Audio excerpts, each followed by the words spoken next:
A broke sheriff arrives in a wealthy frontier town with nothing but his badge and a tarnished reputation, hoping to rebuild his life. But when he marries the elderly widow of a respected judge for her supposed fortune, he uncovers a shocking truth. His new wife was once the most feared outlaw queen of the West. As danger from her past threatens their future, the sheriff must decide whether to uphold the law he's sworn to protect or stand by the woman whose dark secrets might be their salvation. This is a story about how true wealth isn't measured in gold, but in the courage to see beyond appearances and find redemption in the most unexpected places. Before we jump back in, tell us where you're tuning in from. And if this story touches you, make sure you're subscribed, because tomorrow I've saved something extra special for you. The stagecoach rattled into Silver Creek just as the October sun began its descent behind the jagged peaks of the Sangre de Cristo Mountains. Dust swirled around the wheels like forgotten promises as the vehicle came to a stop outside the only hotel in the prosperous mining town. Inside, Sheriff Jackson Reed clutched his worn leather satchel closer, trying to shield it from the curious glances of his fellow passengers.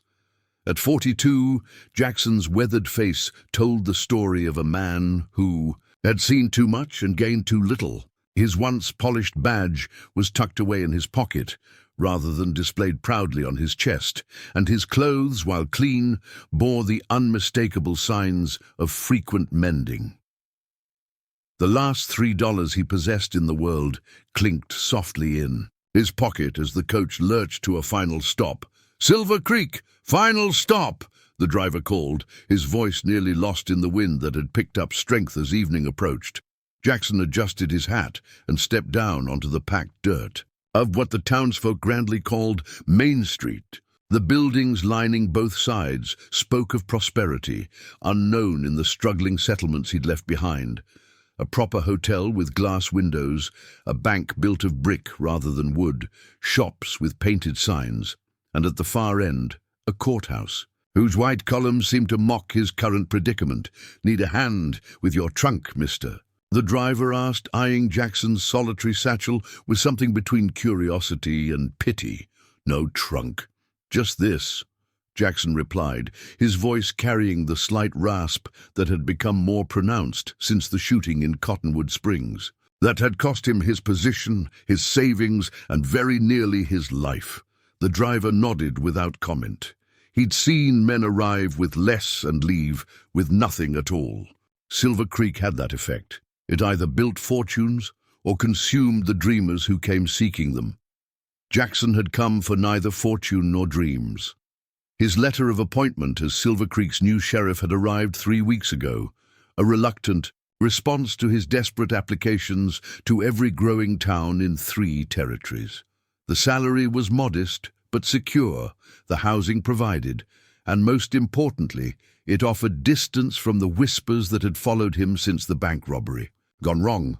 Sheriff Reed, Jackson turned to find a small man with spectacles perched precariously on a narrow nose. The man extended a hand that seemed too delicate for the harsh realities of frontier life. "Mayor Wilson Thornton," the man introduced himself. "We expected you on yesterday's coach." "Wheel trouble outside of Denver," Jackson explained, taking the mayor's hand in a grip that was firm but carefully measured. "Appreciate you meeting me regardless." The mayor nodded, his eyes conducting a swift assessment that left Jackson feeling even more conscious of his threadbare appearance. "The sheriff's office and adjoining quarters are prepared," Thornton said, gesturing toward a building across from the courthouse. "Though I must say, we expected someone a bit more substantial." Jackson met the mayor's gaze steadily. "A badge doesn't weigh much, Mr. Mayor, but it carries the law regardless of who wears it." Something like respect flickered across Thornton's face. "Indeed. Well, perhaps you'd care to refresh yourself before meeting the town council this evening. They're eager to discuss priorities for maintaining order in our growing community." "I'd appreciate that opportunity," Jackson agreed. though his stomach tightened at the thought of facing a room of prosperous men while wearing his only shirt. First impressions mattered in positions of authority, and he'd already failed that test with the mayor. As they walked toward the sheriff's office, Thornton provided a running commentary on Silver Creek's rapid growth from mining camp to respectable town. 20 years of silver strikes had transformed the settlement into a place where Eastern investors now felt comfortable sending their money, if not their daughters. And of course, Judge Harrington's decision to establish his practice here brought a level of respectability that attracted the right sort of people, Thornton added with evident pride. His passing last year was a tremendous loss to our community. Jackson made appropriate noises of sympathy while noting the strategic positions of the bank, the assay office, and the 3 saloons that punctuated the main thoroughfare. Old habits died hard, and assessing security risks had become second nature during his 15 years wearing a badge. The sheriff's office proved better appointed than any Jackson had previously occupied. A solid desk, filing cabinets of actual metal, rather than wooden crates, and a gun rack containing 3 Winchester rifles and a shotgun. The living quarters behind the office were similarly impressive. A private bedroom, a sitting area with a small stove, and shelves stocked with basic provisions.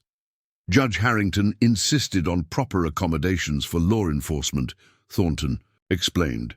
He believed respect for the law began with how its representatives were treated. "Sounds like a wise man," Jackson commented, setting his satchel on the bed and removing his hat. "The wisest," the mayor agreed. "And his widow, Mrs. Eleanor Harrington, continues his legacy of civic involvement. You'll meet her at tonight's council meeting. She holds her late husband's seat until the next election." Jackson's eyebrows rose slightly. "A woman on the town council. Mrs. Harrington is formidable," Thornton said with a small smile. "At 77, she's the oldest resident of Silver Creek and one of its wealthiest. The Harrington estate includes controlling interest in the silver vein mine and significant holdings throughout the territory. Wealth and power, Jackson thought, the twin currencies of frontier justice. His experience had taught him that both could corrupt even the most upstanding citizens, though he kept this observation to himself. "I'll look forward to making her acquaintance," he said instead, his tone neutral. The mayor seemed satisfied with this response. "The council meets at 7 in the courthouse. I'll leave you to settle in." After Thornton departed, Jackson unpacked his meager belongings, a spare shirt nearly as worn as the one he wore, a second pair of trousers, socks darned. So many times the original fabric was barely visible, a shaving kit, and his service revolver. Last came the bundle of letters from his sister in Boston, their edges soft from frequent reading, and the newspaper clipping detailing the Cottonwood Springs robbery that had ended with 2 dead civilians, a wounded bank teller and a sheriff. Too slow to prevent the tragedy, Jackson placed his badge on the desk, its silver surface catching the late afternoon sunlight. His fingers traced the dent where a bullet had struck it 3 years earlier, a reminder that luck was as important as skill in his profession, and his had run desperately short in recent months. His stomach growled, reminding him that his last meal had been a hardtack biscuit shared with a fellow passenger that morning. The $3 in his pocket would need to stretch until his first month's salary, still 2 weeks away, according to the town's letter of appointment. In the small mirror above the wash basin, Jackson assessed his appearance critically. The scar along his jawline had faded to a thin white line, but the grey at his temples had multiplied since the Cottonwood incident. His eyes, once described by a Kansas City newspaper as watchful as a mountain lion's, now carried the haunted look of a man who had seen his worst failures published for public consumption. Silver Creek represented his last chance at redemption, or at least obscurity. At 42, he was too young to retire, but too broken to start anew in another profession. This remote town, for all its surprising prosperity, was far enough from his past mistakes that he might rebuild some semblance of a respectable life. As Jackson washed away the dust of travel and changed into his cleanest shirt, his thoughts turned to the evening ahead and the impression he would make on the town council. Among them, this wealthy widow, whose influence seemed to extend beyond the normal boundaries allowed to women in frontier communities. In his experience, power concentrated in the hands of the few inevitably led to corruption, and he wondered what form it might take in Silver Creek. Little did Jackson Reed know that his greatest challenge wouldn't come from rowdy miners or ambitious bandits, but from a 77-year-old woman with snow-white hair and eyes that had witnessed the bloodiest chapters of Western expansion, chapters in which she had played a far more significant role than that of a judge's grieving widow. Preparing and narrating this story took us a lot of time, so if you are enjoying it, subscribe to our channel. It means a lot to us. Now back to the story. The Silver Creek Courthouse stood as a testament to the town's aspirations, rather than its frontier reality. Gas lamps illuminated the council chamber with a warm glow that softened the hard faces of the men who controlled the town's fortunes. Jackson paused at the doorway, taking in the scene with a lawman's practiced eye. 5 men in varying degrees of prosperity seated at a polished oak table, and at the far end, a woman. Eleanor Harrington defied every expectation Jackson had formed. Based on the mayor's description, despite her 77 years, she sat straight-backed and alert, her silver hair arranged in an elegant knot at the nape of her neck. She wore a high-collared black dress adorned with a single cameo brooch, the picture of dignified widowhood. But it was her eyes that caught Jackson's attention, sharp, assessing, and utterly lacking the fragility one might expect from a woman of her advanced age. "Ah, Sheriff Reed," Mayor Thornton gestured him forward. "Please join us. The council is eager to hear your thoughts on maintaining law and order in our growing community." Jackson approached, acutely aware of his threadbare cuffs and scuffed boots amid the prosperity on display. "Mayor, council members." He nodded respectfully, to each, saving Mrs. Harrington for last. "Ma'am," those remarkable eyes studied him with unnerving intensity. "Sheriff Reed," she acknowledged, her voice surprisingly strong and melodious for her years. "I understand you served with distinction in Cottonwood Springs until the unfortunate incident last year." Jackson felt a chill run through him. He hadn't expected his past to follow him so quickly to Silver Creek. "Yes, ma'am, though I'd hardly call my actions distinguished that day." "Honesty," Mrs. Harrington said, with the barest hint of a smile. "A rare quality in law enforcement, in my experience." Before Jackson could decipher her meaning, the banker, a corpulent man named Clayton Abernathy, cleared his throat impatiently. "We've brought you here to address specific concerns, Sheriff. Silver Creek has grown beyond its humble origins, and with prosperity comes certain elements that require firm management." The meeting proceeded along predictable lines. Abernathy wanted greater protection for the bank and wealthy merchants. George Whitman, owner of the Silver Vein mine, demanded stricter control of his workers, particularly on paydays when whiskey flowed freely. Walter Prescott, who owned the largest saloon, ironically advocated for limitations on competing establishments. Through it all, Mrs. Harrington remained silent, watching. "And what are your thoughts, Mrs. Harrington?" Jackson finally asked directly, curious about her perspective. The council chamber fell silent, as if Jackson had breached some unspoken protocol. "Sheriff Reed," she replied after a measured pause, "my late husband believed that justice should be applied equally regardless of a person's station or wealth. I share that conviction." Her gaze swept the table, lingering briefly on Abernathy and Whitman, "though I appear to be in the minority on this council." Tension crackled in the air, revealing fault lines in the town's power structure that Jackson mentally filed away for future reference. "Well stated, Eleanor," Mayor Thornton said hurriedly, "but perhaps impractical given our limited resources. Sheriff Reed cannot be everywhere at once." Indeed not, Mrs. Harrington agreed, which is why character matters more than presence. A sheriff who cannot be bribed is worth 10 who can. Jackson felt the weight of her assessment, wondering if she found him adequate or wanting. The meeting concluded shortly thereafter with general platitudes about cooperation and progress, but the undercurrents of competing interests remained palpable. As the council members filed out, Mrs. Harrington lingered, tapping a silver-headed cane lightly against the floorboards. Jackson realized with surprise that she was waiting for him. "Sheriff Reed, might I trouble you for an escort home? These streets can be treacherous for an old woman after dark." "Of course, ma'am," he replied, offering his arm with instinctive and courtesy. Outside, the autumn air carried the bite of approaching winter. Mrs. Harrington moved with surprising agility for her age, her cane seeming more accessory than necessity. "You arrived with very little, I understand," she remarked as they walked along the boardwalk. Jackson stiffened slightly. "Everything I need to do my job, Mrs. Harrington. And precious little else, I'd wager." She stopped, turning to face him directly. "My husband valued forthright conversation, Sheriff.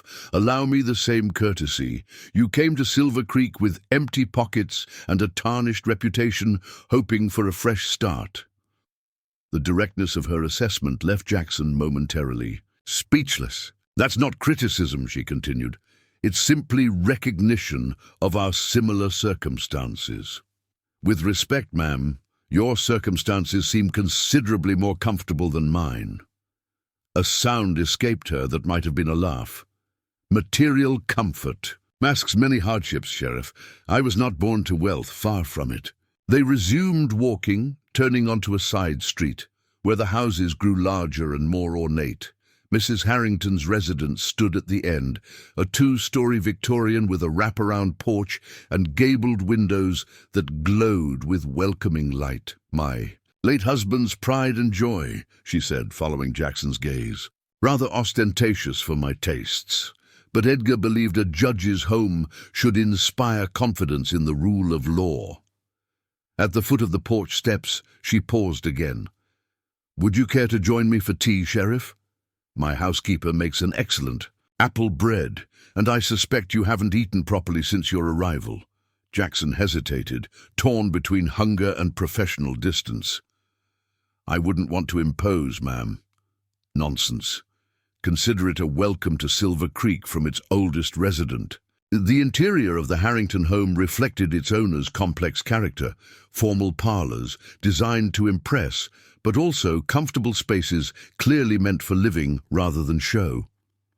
Mrs. Harrington led him past the formal areas to a cozy kitchen where warmth from the cooking stove created an atmosphere of unexpected intimacy.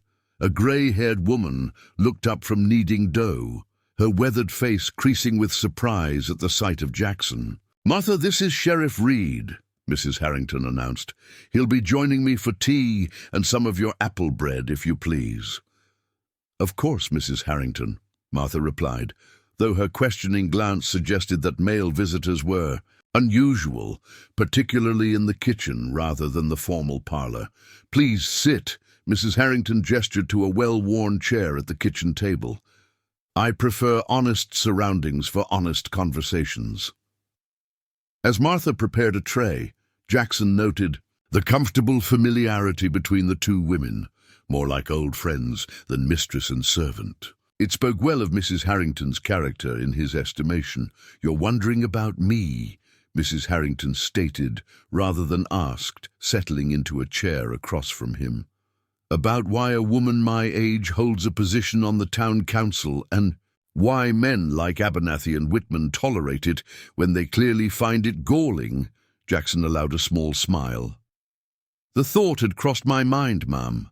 Edgar built this town's legal foundation," she explained, "established property rights, banking regulations, mining claims, all with an unusual degree of fairness that attracted both capital and labor.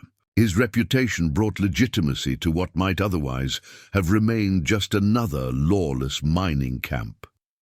Martha set a steaming pot of tea and a plate of fragrant apple bread between them. then discreetly withdrew. And now, you maintain his legacy, Jackson observed, accepting a cup of tea with genuine gratitude. His stomach rumbled at the sight of the freshly baked bread. "Please, eat," Mrs. Harrington encouraged.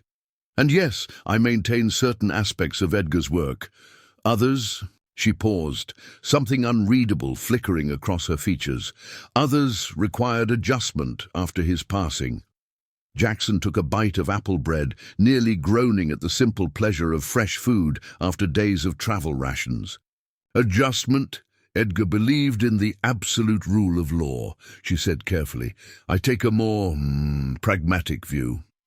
Justice and law are not always perfect companions, Sheriff Reed.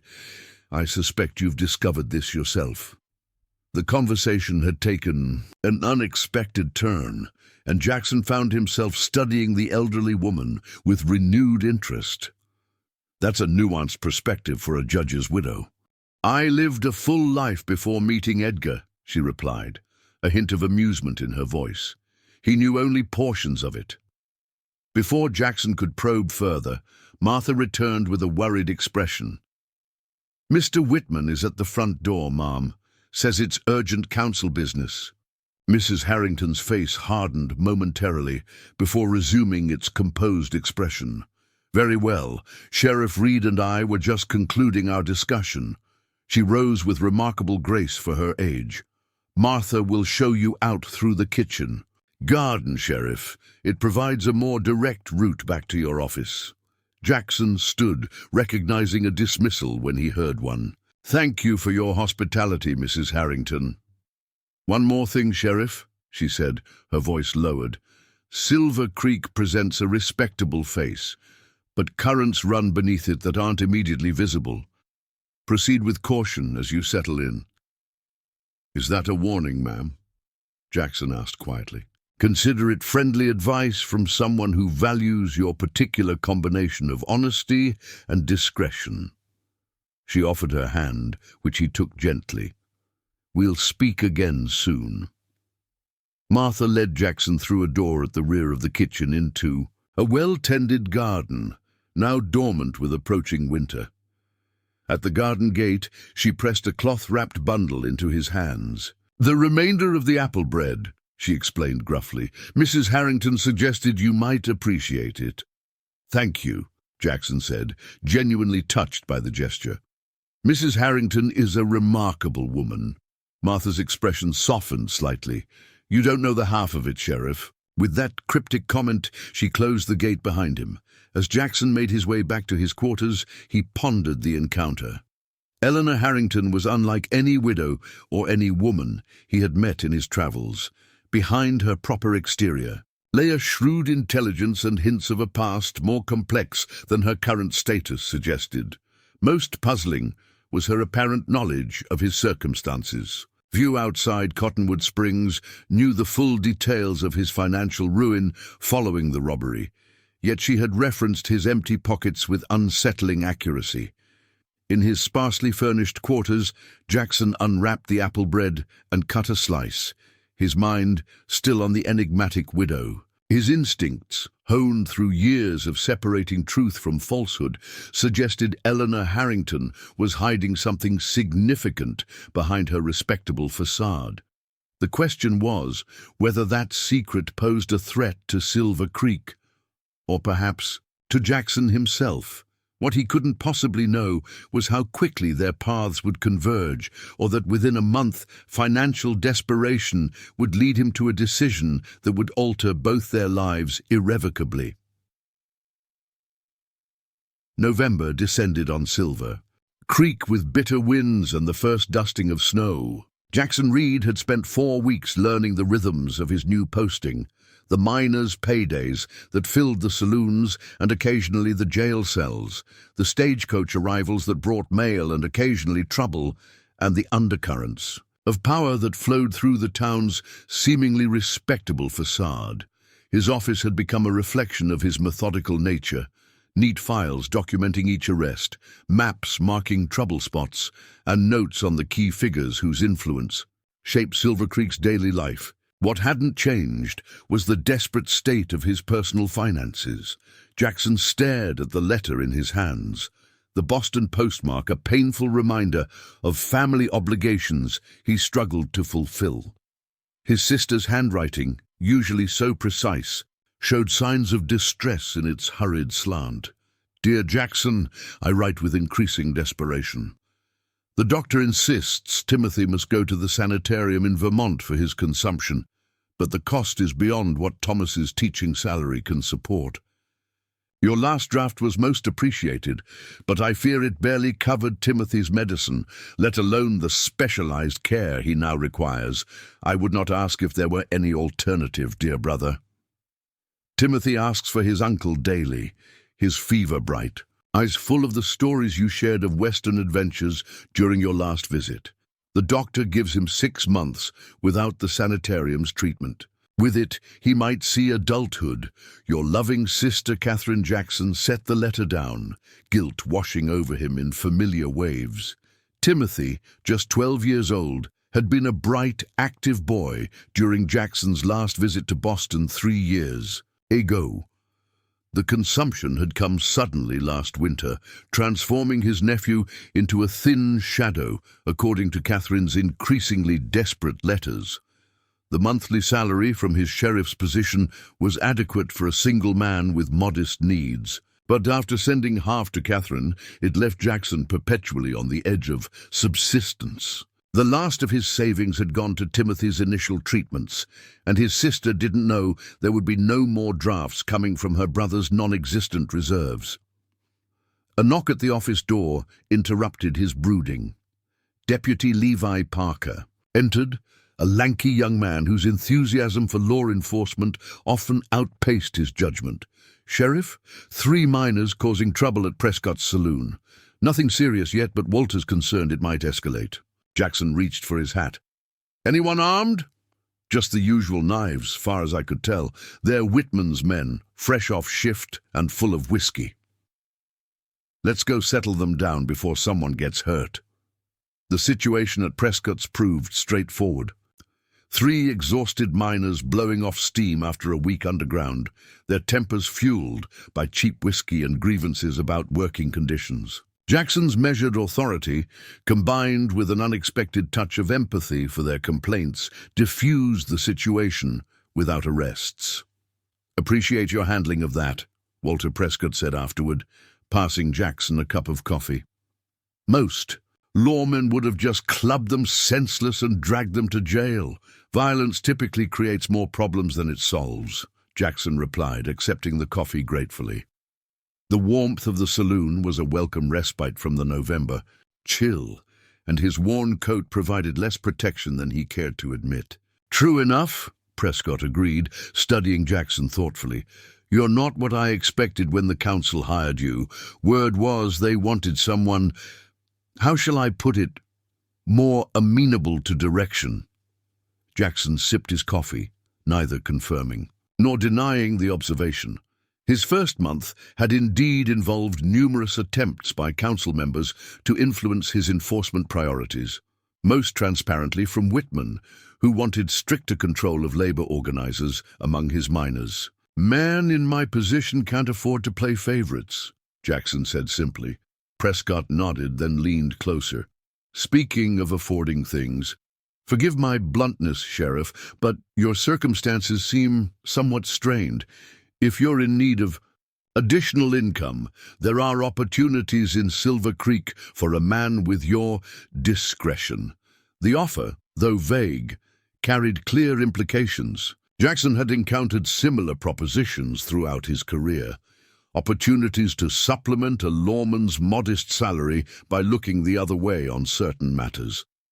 "I appreciate the coffee, Mr. Prescott, but I should continue my rounds." Jackson stood, setting his empty cup on the bar with deliberate care. Evening. Outside, the temperature had dropped further, and Jackson pulled his insufficient coat tighter against the wind. As he walked the darkening streets, his thoughts circled back to Catherine's letter and his nephew's deteriorating condition. The sanitarium might be Timothy's only chance, but its cost, nearly 6 months of Jackson's total salary, made it an impossible dream. His rounds complete, Jackson returned to his office to find another visitor waiting. Martha, Mrs. Harrington's housekeeper, bundled against the cold and looking uncomfortable in the law enforcement setting. "Mrs. Harrington requests your presence at dinner this evening, Sheriff," she announced without preamble. 7 o'clock. Jackson hesitated, surprised by the formal invitation. Since their initial meeting a month ago, his interactions with Eleanor Harrington had been limited to brief exchanges at council meetings and occasional encounters on his rounds. "Please convey my appreciation, but I must decline. Official duties," he explained, Catherine's letter weighing heavily in his pocket. Martha fixed him with a knowing look that suggested she wasn't fooled by his excuse.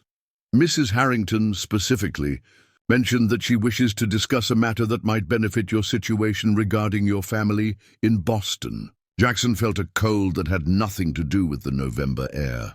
How could Eleanor Harrington possibly know about his family troubles? He had mentioned his sister and nephew to no one in Silver Creek. 7 o'clock, you said? He found himself responding. Martha nodded, satisfaction evident in her weathered features. "I'll inform Mrs. Harrington to expect you." After she departed, Jackson sat heavily in his desk chair, unease spreading through him. The widow's apparent knowledge of his private affairs was unsettling, yet he couldn't deny his curiosity or his desperate need for any potential solution to Timothy's predicament. At precisely 7, Jackson arrived at the Harrington residence. Having taken pains with his appearance despite his limited wardrobe, Martha admitted him with a perfunctory nod, leading him not to the kitchen as before, but to a formal dining room where a table had been set for 2.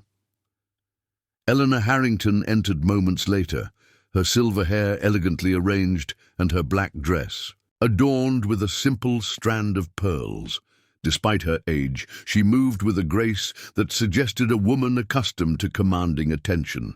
"Sheriff Reed, thank you for accepting my invitation."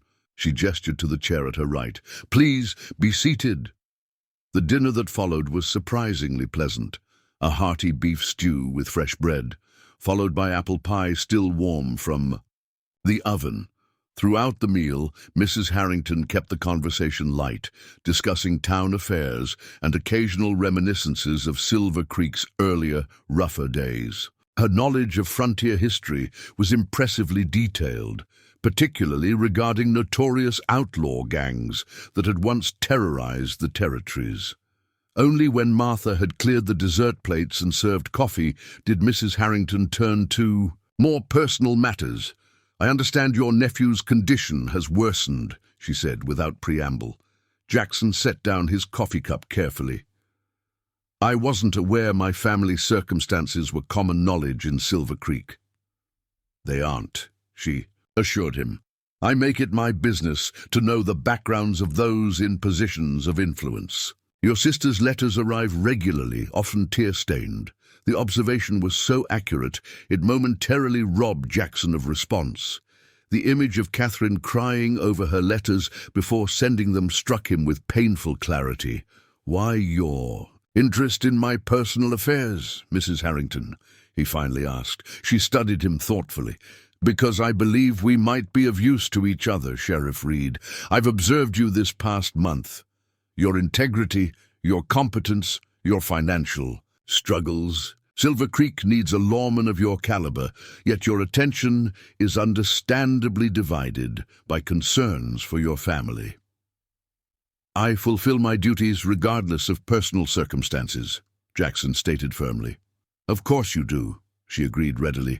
"But imagine what you might accomplish without the constant worry of your nephew's deteriorating health or your inability to provide for his care." Jackson's patience thinned. "Mrs. Harrington, if there's a point to this discussion, I'd appreciate you coming to it directly."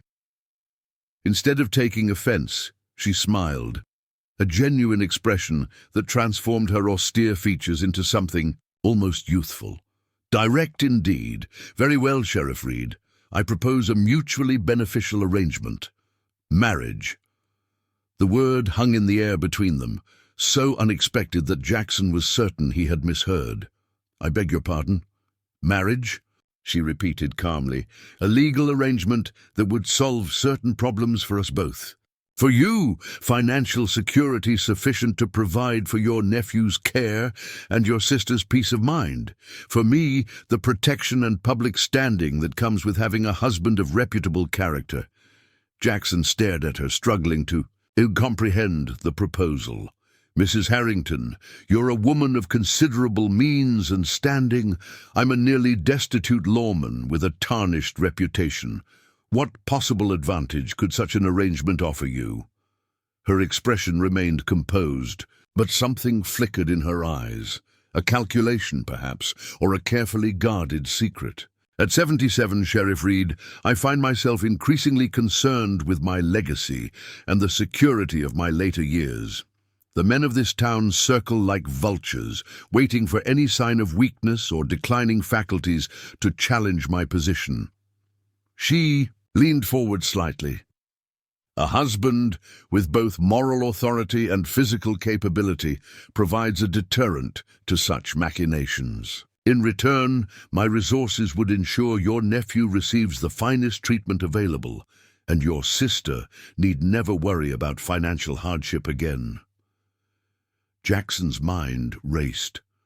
The proposal was outlandish, yet he couldn't deny the elegance of its practicality. Timothy's life against his pride. When framed that way, there was no real choice. "This would be a marriage in name only," Mrs. Harrington continued, apparently reading his thoughts. "Separate quarters, complete independence in our daily affairs. Merely a legal partnership with mutual benefits. People will talk," Jackson said, though he was already calculating how quickly he could send money to Catherine if he accepted. "People always talk," she replied dismissively, "but they respect legal bonds, particularly in a town built on Judge Harrington's principles of law and order." She reached across the table, her aged hand surprisingly firm as it covered his. "Consider it, Sheriff Reed. Your nephew doesn't have the luxury of time for conventional solutions." When Jackson left the Harrington residence an hour later, his mind was a tumult of conflicting thoughts. The proposal was unprecedented, possibly scandalous, yet undeniably practical. By morning he knew he would need to give Eleanor Harrington. His answer, and with it, determine the course of not only his future but Timothy's very survival. What he couldn't possibly anticipate was how this decision would soon unearth secrets that had lain buried for decades. Secrets that would transform his understanding of both Eleanor Harrington and the true nature of justice in the American West. The Silver Creek Church had never hosted a more unusual wedding. On a crisp December morning, with snow dusting the ground outside, Sheriff Jackson Reed stood beside Eleanor Harrington before Reverend Thomas Miller. The small gathering of witnesses consisted only of Martha, Deputy Parker, and 2 council members. Mayor Thornton and, surprisingly, Walter Prescott, who had demonstrated a pragmatic acceptance of the arrangement that contrasted sharply with the open disapproval from other town leaders.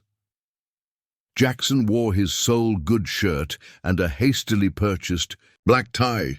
Eleanor, defying convention, had chosen a deep burgundy dress rather than the black she had worn since Judge Harrington's passing, a detail that sparked considerable murmuring among the townsfolk who observed the couple's arrival at the church.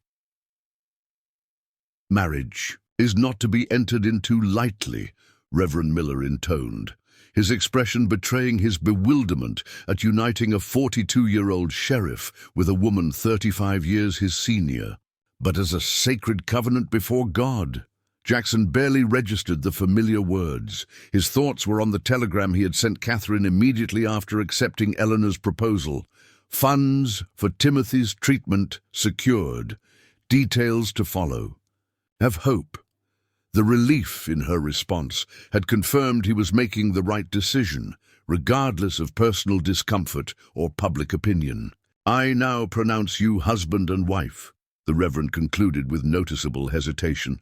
"You may kiss the bride." Jackson leaned forward, intending a chaste peck on Eleanor's cheek, but she turned subtly at the last moment so that his lips briefly met hers. The contact was fleeting, yet somehow sealing their pact more definitively than the signed marriage certificate. "Well, Sheriff Harrington," Eleanor said with understated humor as they exited the church, her gloved hand resting lightly on his arm. "I believe I'll keep my name professionally, if you don't mind," Jackson replied, managing a small smile despite his discomfort with the public scrutiny they were already attracting. Eleanor's eyes twinkled with unexpected mischief. "As you wish, though legally we share a name now. An interesting symmetry, don't you think? I took Edgar's name when our arrangement began, and now you take mine as we commence ours." The comment struck Jackson as curious, not the comparison itself, but the implication that her first marriage had also been some kind of arrangement. Before he could inquire further, they were approached by the waiting council members. "Congratulations are in order, I suppose," Mayor Thornton said, his discomfort evident in his stiff posture. "Though I must say this development was most unexpected." "Life is full of unexpected turns, Wilson," Eleanor replied smoothly. "Sheriff Reed and I discovered shared values that make this union both practical and personally gratifying." Walter Prescott, more direct than the mayor, extended his hand to Jackson. "Bold move, Sheriff. Ignore the gossips. Most are just jealous they didn't think of it themselves." His wink suggested he understood the financial motivations behind the match far better than Thornton. Martha had arranged a small reception at the Harrington home, now officially Jackson's residence as well, though Eleanor had been clear that he would maintain separate quarters in what had once been Judge Harrington's study. The room had been hastily converted to a comfortable bedroom, connecting to a private washroom that offered far more luxury than the Spartan accommodations behind the sheriff's office. As they entered the house together for the first time as a married couple, Jackson was struck by the strangeness of his new circumstances. 24 hours ago, he had been a near-destitute lawman with dwindling prospects. Now he was legally bound to one of the wealthiest women in the territory. The very small reception passed in a blur of awkward well-wishes and curious stares. By mid-afternoon, the guests had departed, leaving Jackson and Eleanor alone in the formal parlor, a fire crackling in the hearth against the December chill. "I've had papers drawn up regarding your nephew's treatment," Eleanor said, retrieving a folder from a desk in the corner. "The Vermont Sanitarium has been contacted and arrangements made for Timothy's immediate admission.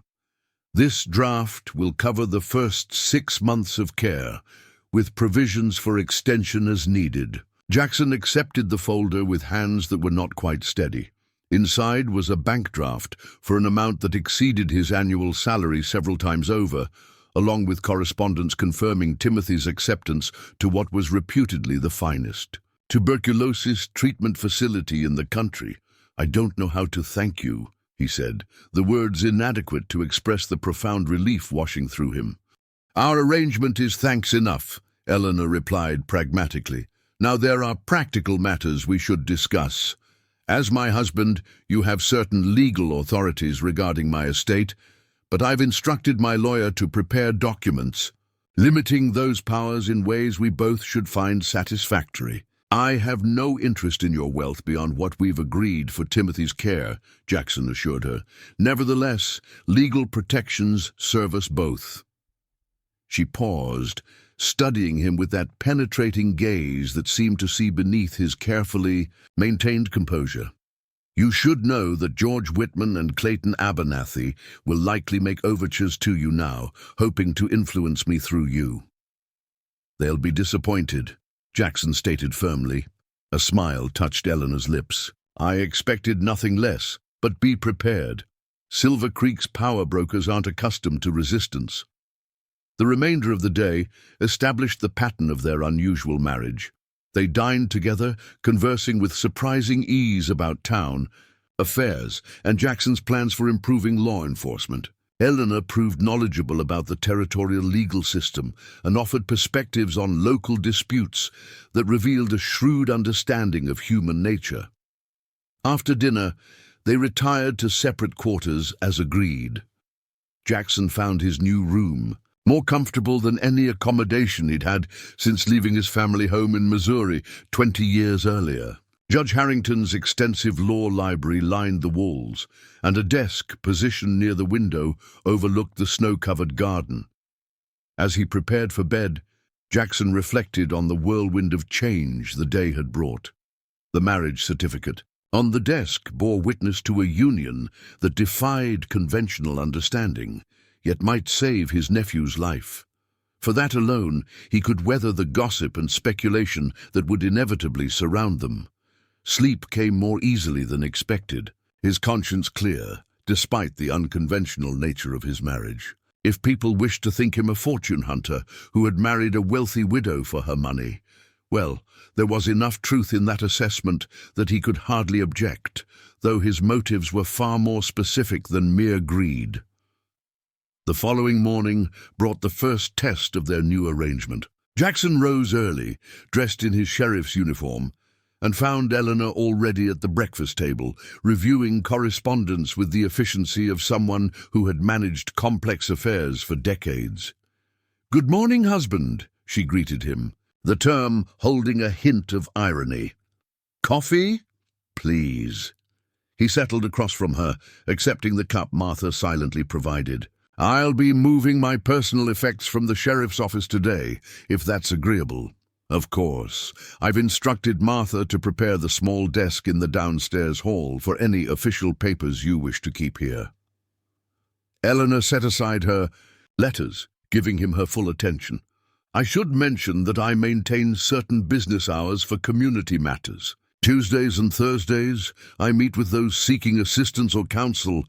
It's a practice Edgar established that I've continued." "You provide legal advice?" Jackson asked, surprised. "Not formally, though I absorbed considerable knowledge during Edgar's tenure. Mostly I help with disputes that don't warrant official intervention, boundary disagreements, inheritance questions, matters that benefit from a neutral arbiter with some understanding of legal principles." This glimpse into Eleanor's community, a role intrigued Jackson. Judge Harrington must have been an exceptional man to have established such respect for law in a frontier settlement. Something complicated flickered across Eleanor's features. Edgar believed absolutely in the rule of law. It was both his greatest strength and his most significant limitation. Before Jackson could probe this cryptic assessment, a sharp knock at the front door interrupted their conversation. Martha's voice drifted from the hallway, followed by another, male and insistent. Moments later, she appeared in the dining room doorway, her expression pinched with disapproval. "Mr. Whitman demands to see you both immediately, Mrs. Harrington. Says it's counsel business that can't wait." Eleanor and Jackson exchanged glances, a moment of silent communication that surprised Jackson with its ease. "Show him in, Martha," Eleanor decided, straightening almost imperceptibly in her chair. George Whitman burst into the dining room with the entitled confidence of a man accustomed to deference. His expensive coat and gold watch chain marked him more as Silver Creek's wealthiest resident, a status he clearly expected to be acknowledged. "Eleanor," he began without preamble, then caught himself. "Mrs. Harrington, or is it Reed now? This hasty marriage has created considerable confusion." "I retain my late husband's name," Eleanor replied coolly, "though Sheriff Reed is now legally my husband, as you're obviously aware. What brings you here so early, George? Surely the mind can spare you at breakfast time." Whitman's gaze shifted to Jackson, assessing and calculating. "I came to offer congratulations, of course, and to discuss certain council matters that now involve you both."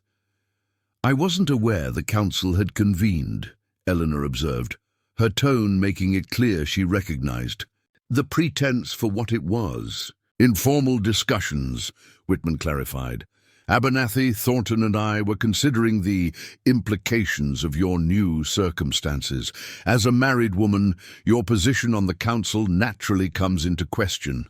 Jackson set down his coffee cup with deliberate care. Mrs. Harrington's position was established in her own right, not as an extension of her late husband's authority. Our marriage changes nothing in that regard. Whitman's facade of cordiality slipped momentarily. With respect, Sheriff, these matters predate your arrival in Silver Creek.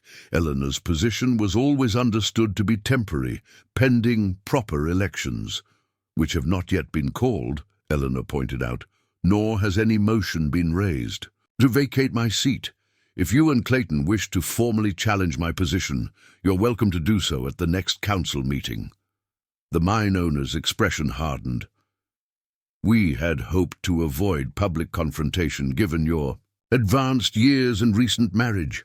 A graceful withdrawal would serve everyone's interests. Except, perhaps, those who value my perspective on council matters, Eleanor replied evenly.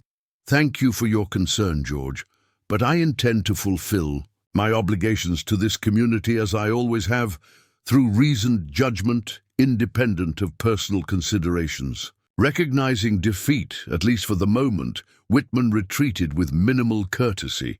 As the front door closed behind him, Jackson turned to Eleanor with newfound respect. That was about more than your council seat, he observed. He seemed genuinely unsettled by our marriage. Eleanor nodded, a calculating look in her eyes. George has wanted control of the Silver Vein's eastern extension for years, land that belonged to Edgar and now to me. He assumed as a widow I would eventually be persuaded to sell, especially as age made independence more difficult. And now that calculation has been disrupted, Jackson concluded, beginning to understand the broader implications of their arrangement. Precisely. Eleanor's smile held satisfaction. Our marriage offers me protection beyond what George anticipated, and he's realizing that his plans may require significant adjustment. As Jackson prepared to leave for his duties, he found himself re-evaluating Eleanor Harrington yet again. Her strategic thinking and political acumen were sharper than he had initially credited, suggesting depths to her character that extended far beyond the role of respected widow. What remained unclear was how much of her motivation for their marriage stemmed from these local power struggles versus her stated desire for security in her later years. The question lingered in his mind as he walked through the snow-covered streets toward the sheriff's office, nodding acknowledgement to the curious glances from townsfolk still processing the news of Silver Creek's most unexpected marriage. Little did Jackson know that beneath Eleanor's dignified exterior and calculated maneuvers lay secrets far more consequential than land disputes or council politics, secrets that, once revealed, would force him to question everything he believed about law, justice, and the woman he now called wife. January settled over Silver Creek with a bitter cold that sent temperatures plummeting and kept most residents close to their hearths. 6 weeks into his unconventional marriage, Jackson had established a routine that balanced his sheriff's duties with his new domestic situation. He maintained his office in town during daylight hours, patrolled the streets and saloons during evenings when trouble was most likely to brew, and returned to the Harrington house for late dinners with Eleanor. To his surprise, these dinners had become something he genuinely looked forward to. Eleanor's sharp mind and vast knowledge of territorial history made for engaging conversation, while her insights into the town's complex social dynamics proved invaluable to his work. They had developed an easy companionship that, while not romantic, contained a growing mutual respect that Jackson hadn't anticipated. The arrangement had also fulfilled its primary purpose. Timothy had been installed at the Vermont Sanitarium since mid-December, and Catherine's weekly letters reported gradual improvement in his condition. The specialized treatments, impossible without Eleanor's financial support, were already showing results that the Boston doctors had deemed unlikely. For this alone, Jackson felt his unusual marriage had been worthwhile, regardless of the lingering whispers and sidelong glances from Silver Creek's residents. On this particular morning, Jackson sat at his office desk reviewing reports from neighboring settlements about a gang of cattle rustlers operating throughout the territory. The descriptions matched methods used by the infamous Reynolds brothers, who had evaded capture for nearly 3 years despite substantial bounties on their heads. "Deputy," Parker entered, stamping snow from his boots. "Mail's in, Sheriff. Got a letter from back east for you and the Territorial Dispatch." Jackson accepted the correspondence, immediately recognizing Catherine's handwriting on the envelope. He set it aside for private reading later and focused on the official dispatch first, scanning for any information about the rustlers. What he found instead was far more disturbing.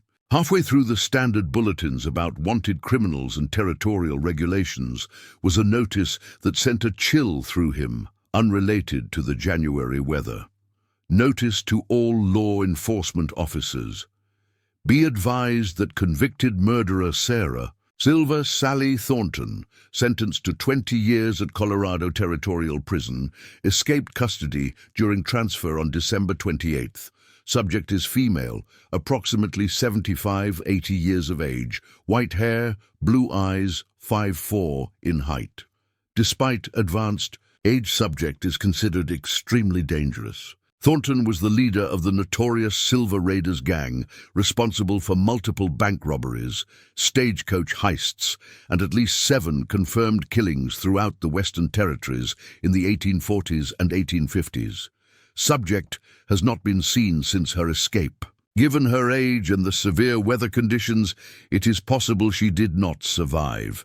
However, caution is strongly advised, as Thornton has escaped custody twice previously during her criminal career. Any information regarding her whereabouts should be reported immediately to territorial authorities. Jackson stared at the notice, a cold suspicion forming in his mind. The description could match hundreds of elderly women throughout the territory, but something about it triggered connections he wasn't ready to acknowledge. He checked the date of the escape, December 28th, less than 3 weeks after his wedding to Eleanor. "Something wrong, Sheriff?" Parker asked, noting Jackson's prolonged silence. "Just routine notices," Jackson replied, folding the dispatch and tucking it into his coat pocket. "I'll be making rounds of the outlying properties today. Any problems? Handle them as you see fit." The deputy nodded, clearly pleased by the show of confidence. "Will do, Sheriff. Stay warm out there. Thermometers dropping again." Jackson saddled his horse, a sturdy gelding provided by Eleanor as a practical necessity for a sheriff with expanded jurisdiction, and rode out of town with the dispatch weighing heavily in his pocket. He had no specific destination in mind. He simply needed space to think through the unsettling connections forming in his thoughts. Eleanor's extensive knowledge of outlaw gangs, her cryptic comments about a life before Judge Harrington, her ability to assess criminal intent with uncanny accuracy, her age, which would align with the notorious Silver Sally's active years, the timing of her proposal, coming shortly before the prison transfer that resulted in the escape. None of it constituted evidence, he reminded himself. Mere coincidence and speculation, the kind of loose connections that would never stand up in any court. Yet his instincts, honed through years of separating truth from falsehood, whispered that he had stumbled onto something significant. After riding for nearly an hour, Jackson found himself at the abandoned Blackwater mine, one of several failed operations that had preceded the successful silver vein discovery. The small cabin that had once housed the site foreman still stood, offering shelter from the increasingly bitter wind. He dismounted, led his horse inside the crude structure, and built a small fire in the rusty stove that remained. As warmth gradually filled the cabin, Jackson retrieved Catherine's letter, hoping its contents might distract him from his troubling speculations about Eleanor. The news was indeed encouraging. Timothy continued to improve, gaining weight and strength under the sanitarium's care. The doctors now spoke of eventual recovery, rather than merely delaying the inevitable. "Your marriage, though surprising, has proven a blessing beyond measure," Catherine wrote. "While I admit to curiosity about your new wife, 77, you must write more about her, Jackson. I can only express profound gratitude for her generosity." Timothy asks about his Aunt Eleanor daily, though they have never met. "Perhaps when he is stronger, we might visit you both in Silver Creek." The suggestion sent a pang of anxiety through Jackson. The idea of Catherine and Timothy meeting Eleanor had never crossed his mind. His compartmentalized thinking had separated his marriage from his family life completely. Now, faced with the possibility of worlds colliding, he felt a renewed urgency to understand exactly who he had married.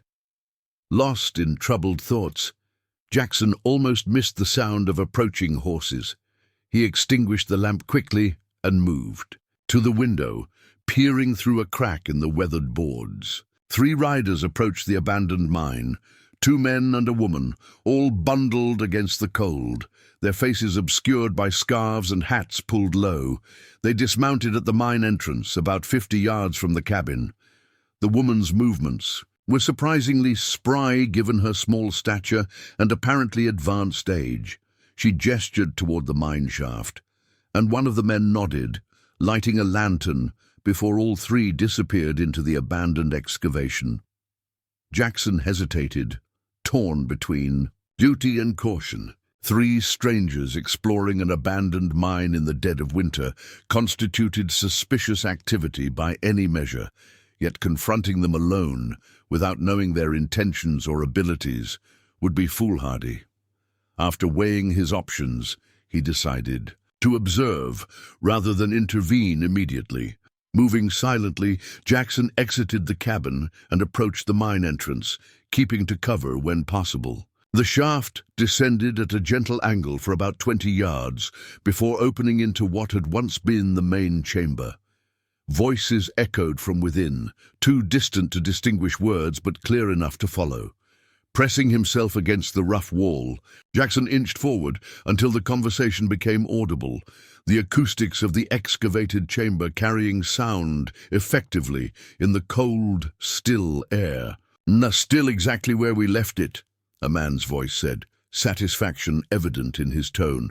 "Told you nobody would find this place after all these years?"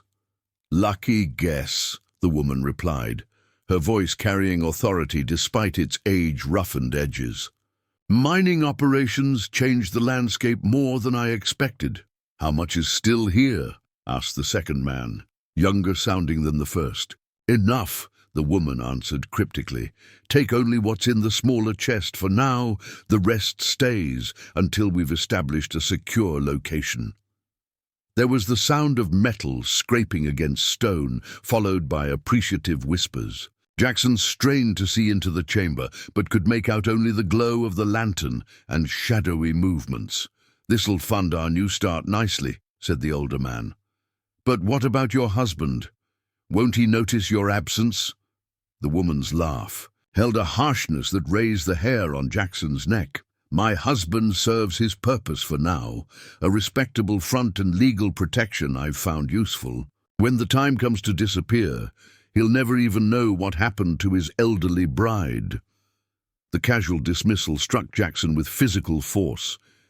He had no proof that the woman was Eleanor, yet the circumstances and timing suggested a connection, too strong to ignore. If his suspicions were correct, not only had he married an escaped convict and notorious outlaw, but he was nothing more than a convenient shield for her larger plans. Lost in this disturbing revelation, Jackson shifted his weight, dislodging a small cascade of loose stones that clattered down the shaft with alarming volume. Instantly, the lantern in the chamber was extinguished. "Someone's here!" hissed the woman's voice, followed by the unmistakable sound of a revolver being cocked. Jackson drew his own weapon and retreated up the shaft, moving as quietly as possible while searching for defensive position. Behind him, He could hear the three intruders advancing cautiously toward the entrance. "Sheriff Reed," called the woman's voice, stopping Jackson cold. "I know it's you.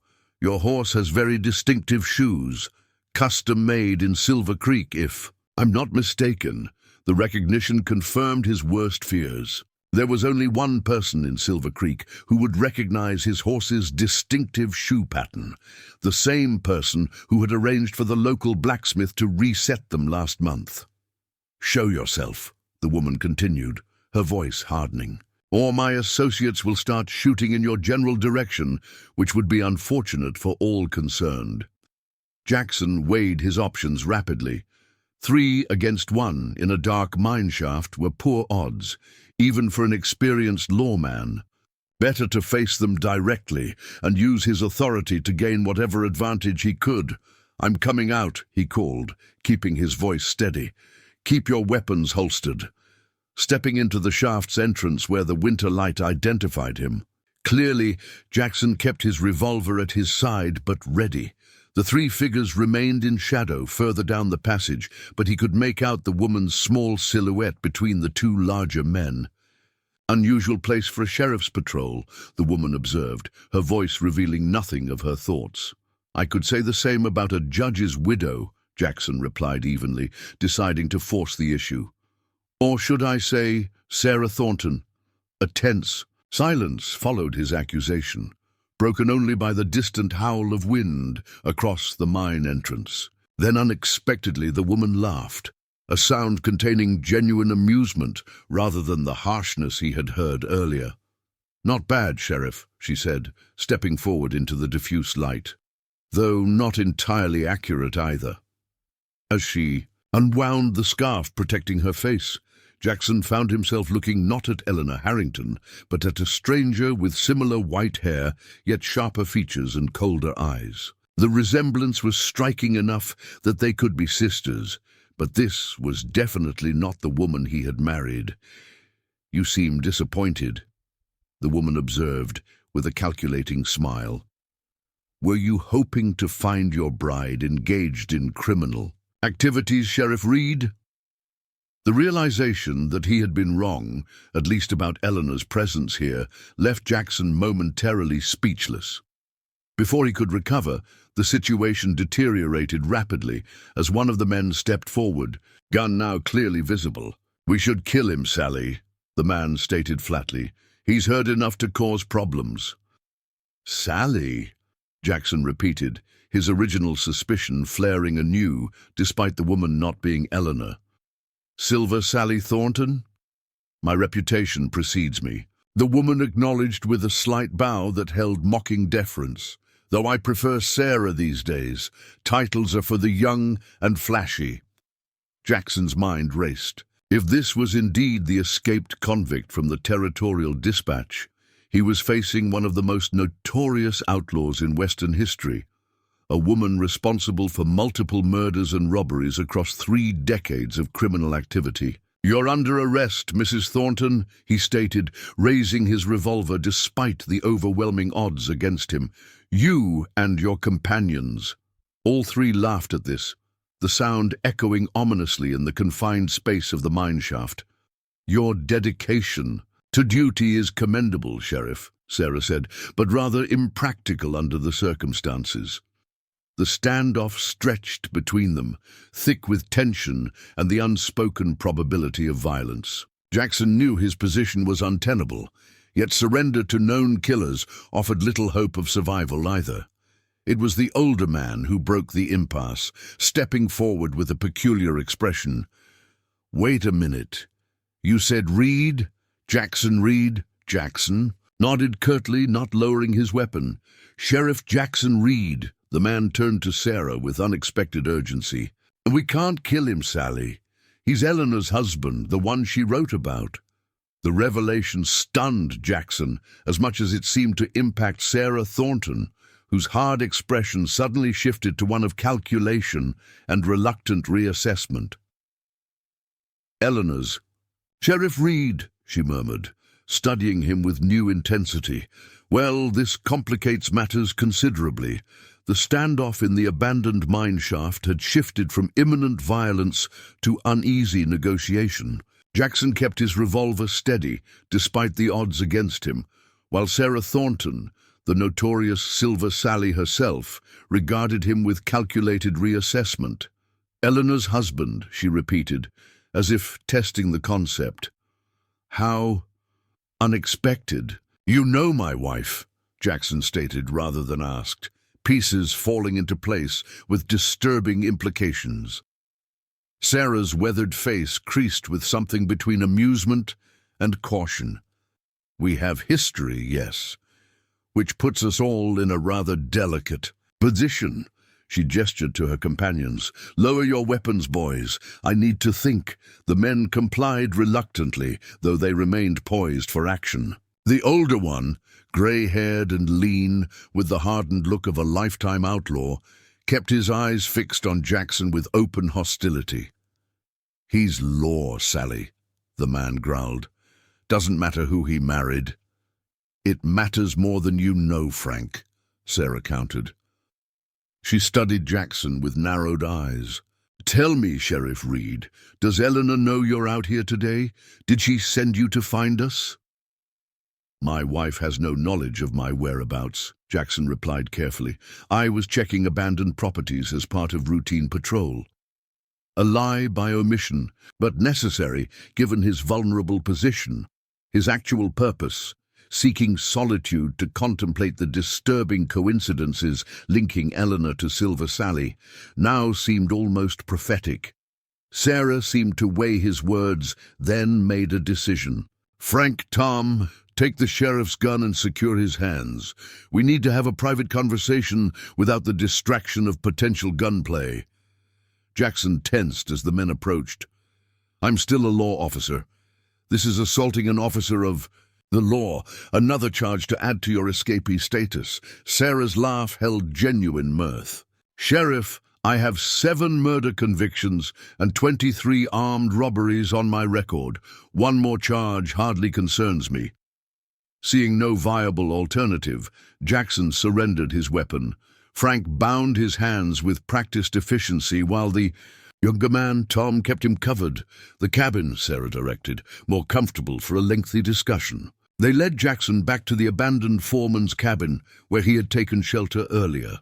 The small fire he had built still provided modest warmth.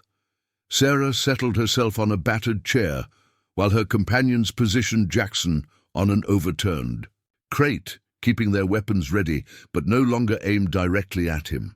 "So," Sarah began, unwinding her scarf and removing her gloves, "Eleanor Harrington took a husband. A lawman, no less. I wonder if you have any idea who you've actually married." "Sheriff Reed, enlighten me," Jackson replied, maintaining a calm he didn't entirely feel. Sarah's eyes, sharp despite her years, assessed him thoroughly. "What has she told you about her past before Silver Creek, before Judge Harrington?" "Very little," Jackson admitted. "Only that she lived a full life before meeting the judge." This elicited a bark of laughter from Sarah.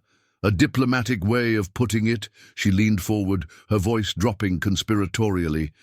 "You know who I am, the notorious Silver Sally, leader of the Silver Raiders, terror of the frontier banking industry.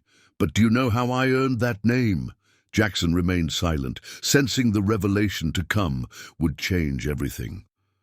"It wasn't my hair color," Sarah continued, touching her white locks. "It was because we specialized in silver shipments, mining payrolls, bullion transports, and government funds for Indian agencies. A more lucrative specialty than general robbery, you understand." "Your point?" Jackson prompted, though dread was building in his chest. "My point, Sheriff, is that the Silver Raiders were not just me. We were 4 women, sisters in crime if not in blood. The newspapers called us the Silver Sisters, though only 2 of us were actually related." Sarah's eyes glittered with memories. "Myself, Margaret Diamond Meg Wallace, Patricia Red Pat Collins, and Eleanor Queen Eli Blackwood." The name hit Jackson like a physical blow. Blackwood, not Harrington. The maiden name Eleanor had never mentioned. Queen Eli, Sarah continued, clearly enjoying his shock, was our mastermind, the strategist. While I handled the guns and intimidation, Eleanor planned every job, managed our finances, created our disguises, arranged our escapes. She could transform herself completely, from society lady to school teacher to grieving widow, whatever the situation required. "You're claiming my wife was part of your gang," Jackson said flatly, still seeking any alternative explanation. "A notorious outlaw. Not just part of it, Sheriff. She was our leader in every way that mattered. The queen behind the Silver Raiders' 20-year reign." Sarah's expression held a complicated mixture of admiration and resentment. "While I ended up in prison, Eleanor disappeared into respectability so completely that even those who hunted us believed she had died in that shootout at Devil's Crossing." The younger man, Tom, who had remained silent until now, spoke up. "She left them all behind, Ma. You, Pa, everyone who rode with you." Jackson's gaze shot to the young man with new understanding. "Your son?" Sarah nodded. "Tom's father was my husband, Bill Reynolds. He died in the territorial prison 5 years ago, still believing Eleanor would somehow engineer his release as she promised." Reynolds. The name connected instantly in Jackson's mind to the cattle rustling reports he'd been reviewing earlier that day. The Reynolds brothers Rust, his cousins, Sarah confirmed, keeping the family business alive, you might say. Frank, who had been watching by the door, interjected impatiently. "This reunion is touching, but we're wasting time. What are we doing with him, Sally?" Sarah considered Jackson thoughtfully. "That depends on the sheriff himself. You see, you've stumbled into a rather complex situation, Mr. Reed, one with significant implications for your wife." "Ex-wife, once he tells the authorities who she really is," Tom commented. "If I intended to do that, I would have arrested her weeks ago," Jackson replied, the words emerging before he had fully processed their implications. Yet he recognized their truth immediately. Despite his lawman's instincts, something in him had already decided to protect Eleanor even before confirming her identity. Sarah's eyes narrowed. "Interesting. You suspected then?" Jackson met her gaze steadily. "There were inconsistencies. Knowledge she shouldn't have. Perspectives that didn't align with her supposed background. And yet, you married her," Sarah observed. "For her money, I presume." "For my nephew's medical treatment," Jackson corrected, seeing no reason to dissemble. "A practical arrangement benefiting us both." Sarah laughed, a genuine sound that momentarily transformed her hard features. "Oh, you are exactly what Eleanor would choose. Honorable, practical, and just compromised enough to be manageable. Perfect." The assessment stung with its accuracy. Jackson shifted, testing the bindings on his wrists. "What happens now? I assume you didn't escape prison and come to Silver Creek by coincidence." "Perceptive," Sarah acknowledged. "No, I came because Eleanor wrote to me in prison, the first contact in nearly 20 years. She mentioned a marriage of convenience to a local lawman that provided her with protection. She also indicated that certain resources we'd secured long ago might soon be needed." "Resources," Jackson repeated. "The Silver Raiders didn't spend all their earnings," Frank explained with a tight smile. "Smart criminals save for retirement or emergencies. What we just retrieved from the mine shaft was emergency insurance, hidden decades ago when this territory was still mostly wilderness." The implications were staggering. Eleanor had not only been a notorious outlaw, but had maintained connections to her criminal past, even while living as Judge Harrington's respectable wife. And now she had somehow communicated with her former partner in crime, precipitating Sarah's prison escape and return to Silver Creek. "Why now?" Jackson asked, the question directed as much to himself as to Sarah. "After all these years of respectability, why risk exposure?" Sarah's expression grew serious. "That's the interesting part, Sheriff. Eleanor's letter suggested she was under pressure, that certain parties in Silver Creek were threatening her position and potentially her freedom. She mentioned needing insurance against these threats. Jackson's mind immediately went to George Whitman and Clayton Abernathy. Their persistent attempts to force Eleanor off the town council and gain control of her property. Had their pressure somehow threatened to expose her true identity? She didn't specify the nature of the threat, Sarah continued, but Eleanor was always cautious. She wouldn't have reached out unless the situation was serious. A new thought struck Jackson with chilling clarity. Did you escape prison, or were you released? Sarah smiled, a predator's expression. Clever man. Let's just say certain guards found their financial circumstances dramatically improved shortly before a prison transfer went awry. She bought your escape, Jackson concluded, the full scope of Eleanor's resources and connections becoming clearer. His wife wasn't merely a former outlaw, she was still operating with the calculation and reach of her criminal past. The question remains, Sarah said, returning to the immediate dilemma, what to do with you? You know enough now to destroy Eleanor completely, her reputation, her freedom, her life in Silver Creek, and yours, Jackson pointed out. I know your face, your location, and your plans. Sarah nodded grimly. Hence our predicament. A tense silence filled the cabin as Jackson considered his options. His entire career had been built on upholding the law, yet he found himself contemplating choices that directly contradicted that commitment. For Timothy's sake, for Catherine's security, and, he reluctantly admitted to himself, for Eleanor's protection despite her deception. I propose a compromise, he finally said. I report finding evidence of trespassers at the abandoned. Mine, but no sign of the fugitives themselves. You and your companions leave this territory immediately. I return to my duties and my marriage without mention of this encounter. And Eleanor? Sarah asked, watching him intently. Will you confront her with what you've learned? Jackson hesitated. The question cut to the heart of his dilemma. That remains between my wife and myself. A slow smile spread across Sarah's weathered face. She chose better than she knew with you, Sheriff. A man of principle, yet flexible. Enough to bend without breaking when circumstances demand it. Frank moved forward protestingly. We can't trust him, Sally. He's law. He's also Eleanor's husband, Sarah countered, with as much to lose from exposing her as we have. More, perhaps. She turned back to Jackson. Your proposal has merit, Sheriff Reed, but requires good faith from both sides. How do I know you won't change your mind once you're safely back in town? You don't, Jackson acknowledged honestly. Just as I have no guarantee you'll actually leave the territory. Trust isn't our strong suit, given our respective positions. No, Sarah agreed, but mutual interest is a reasonable substitute. She nodded to Frank, who reluctantly cut Jackson's bindings. We'll accept your proposal with one addition. You tell Eleanor you met me. Tell her the Blackwater payroll.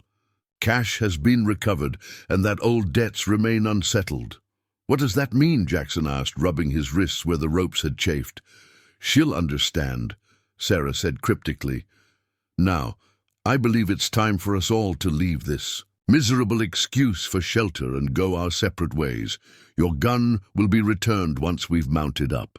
As they stepped outside into the bitter January cold, Jackson was struck by the surreal nature of the encounter. He had come seeking solitude to contemplate suspicions about his wife, only to have those suspicions confirmed in the most dramatic fashion possible.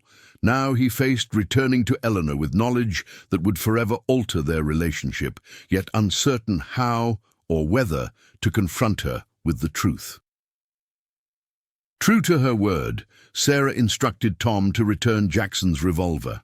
Once they had all mounted their horses, "A pleasure making your acquaintance, Sheriff Reed," she called as they prepared to ride away. "Give my regards to Queen Eli. Tell her Sally says the crown still fits." Jackson watched them disappear into the swirling snow, the notorious Silver. Sally Thornton and her companions becoming ghostly shapes before vanishing completely into the white landscape. Only then did he holster his weapon with hands that were not entirely steady. His world had been upended, certainties replaced with uncomfortable questions.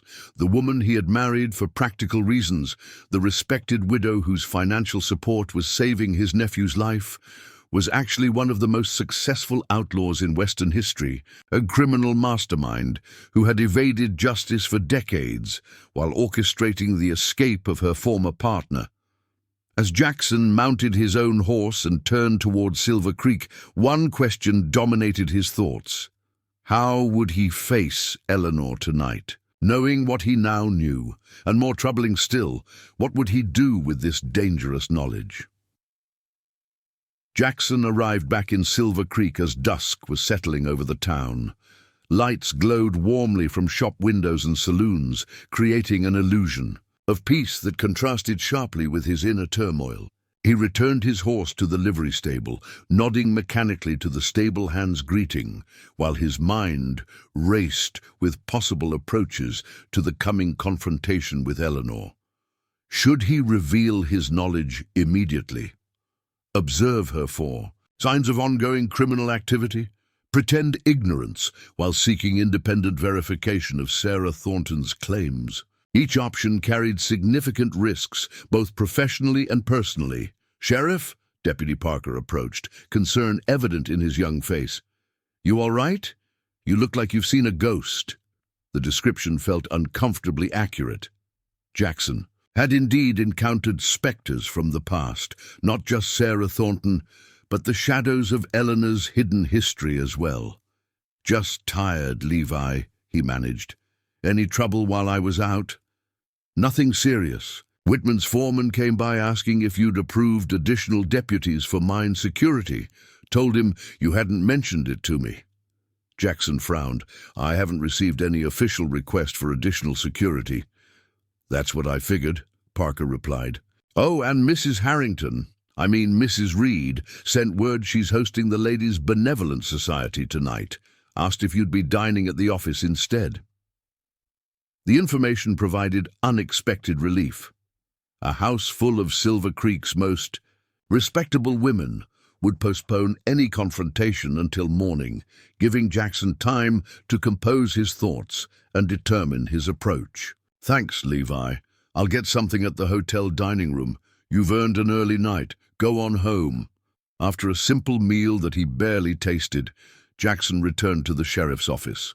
Though he now lived at the Harrington house, he had maintained the small bedroom behind his office for nights when late duties made returning home impractical. Tonight, it offered sanctuary, a neutral space where he could process the day's revelations without Eleanor's perceptive gaze detecting his turmoil. Sitting at his desk with only a lamp for company, Jackson retrieved a battered tin box from the bottom drawer. It contained newspaper clippings he had collected throughout his career, reports of notorious crimes and criminals that might someday prove useful in his work. He had stopped adding to the collection after the Cottonwood Springs disaster, but the older clippings remained organized by date and region. It took nearly an hour of searching before he found what he sought. A yellowed newspaper from 1852, its headline boldly proclaiming, "Silver Raiders strike again. Territorial Bank loses $25,000 in daring daylight robbery." The accompanying article described 4 masked figures identified by witnesses as women who had efficiently emptied the bank's vault while holding customers at gunpoint. No one had been harmed, but the robbery's precision and the bandits' clean escape had baffled authorities. A crude illustration accompanied the article based on witness descriptions of the gang. Though lacking detail, it showed 4 female figures of varying heights. The tallest, labeled "believed to be leader," held a distinctive pistol with an ornately carved grip. Jackson stared at the illustration, remembering with sudden clarity an elegant, silver-handled pistol he had glimpsed in Eleanor's bedside drawer when returning a borrowed book. At the time, he had thought it merely an unusual choice for personal protection. Now, its significance seemed far more ominous. Further searching yielded additional clippings, reports of the Silver Raiders' exploits spanning nearly 2 decades, culminating in a shootout at a place called Devil's Crossing in 1868. According to the account, 2 gang members had been killed, one captured, presumably Sarah Thornton, and one escaped, believed fatally wounded. The surviving histories contain no mention of names beyond Silver Sally, suggesting the true identities of the other women had never been confirmed by authorities. It would have been simple enough for Eleanor Blackwood to vanish and re-emerge elsewhere with a new identity, especially with the substantial funds the gang had accumulated over their criminal career. What remained unclear was how and when she had transformed into the respectable wife of Judge Edgar Harrington. Had she genuinely reformed, or had the judge's position provided perfect cover for her retirement from active criminality? Most troubling was the question of whether Judge Harrington himself had known his wife's true identity. The grandfather clock in the outer office chimed midnight, startling Jackson from his research. The Ladies' Benevolent Society would have departed hours ago, leaving Eleanor alone in the house, perhaps wondering about his absence, perhaps not. Decision crystallized within him. He would return home and confront her directly. After weeks of marriage, he had learned enough about Eleanor to recognize that subterfuge would be futile against her perceptiveness. Only a direct approach had any hope of yielding honest answers. The streets of Silver Creek lay silent under a fresh blanket of snow as Jackson made his way home. The Harrington house, he still thought of it that way despite their marriage, stood dark except for a single light in the parlor window. Eleanor was waiting up. He entered quietly, removing his snow-covered boots in the foyer. Martha would have retired hours ago, leaving him and Eleanor truly alone for this confrontation. The house felt different somehow, the elegant furnishings and tasteful decorations now seeming like elaborate props in a long-running performance. Eleanor sat in her favorite chair by the fireplace, a book open in her lap, though her attention was clearly elsewhere. She looked up as Jackson entered the parlor, her expression revealing nothing beyond mild interest. "You're home late," she observed. "I trust nothing serious required your attention." Jackson removed his hat, turning it slowly in his hands. "I had an interesting encounter today at the abandoned Blackwater mine." Something flickered in Eleanor's eyes, so brief he might have imagined it had he not been watching closely. "Oh? Trespassers again? That property has been troublesome since the operation closed." "Not ordinary trespassers," Jackson replied, maintaining steady eye contact. "Sarah Thornton sends her regards. She says, and I quote, 'The crown still fits Queen Eli.'" The silence that followed was absolute, broken only by the soft popping of the fire. Eleanor's face remained remarkably composed, though her hands tightened almost imperceptibly on her book. "I see," she said finally, her voice steady. "And did Sally mention anything else during this encounter?" "That the Blackwater payroll. The cash has been recovered, that old debts remain unsettled." Jackson set his hat aside, "and that Eleanor Blackwood didn't die at Devil's Crossing as authorities believed." Eleanor closed her book carefully, setting it on the side table before, meeting his gaze again. "You've had quite an educational day, Sheriff Reed. Is it true?" he asked directly, though he already knew the answer. "Which part?" A hint of irony colored her tone. "That I was once known as Queen Eli, that I led the most successful all-female gang in territorial history, that I've lived under an assumed identity for over 30 years. She sighed softly. "Yes, Jackson, it's all true." Despite having anticipated this confirmation, hearing it stated so plainly sent a shock through him. The woman before him, his, wife of 6 weeks, had calmly admitted to a criminal past that would send her to prison for life if discovered. And Judge Harrington? Jackson asked, needing to understand the full scope of her deception. Did he know who he was marrying? Eleanor's expression softened slightly. Edgar knew aspects of my past, though not every detail.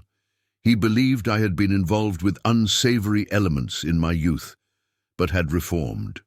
A partial truth that satisfied his sense of redemption and justice without forcing him to confront uncomfortable realities. You used him, Jackson stated flatly. His position, his respectability, his name. No. For the first time, genuine emotion flashed across Eleanor's features. I respected Edgar deeply. Our marriage may have begun as strategic convenience on my part, but it evolved into genuine partnership. She met Jackson's accusatory stare unflinchingly. Much as I suspect our arrangement might have, given time. The parallel was uncomfortably accurate.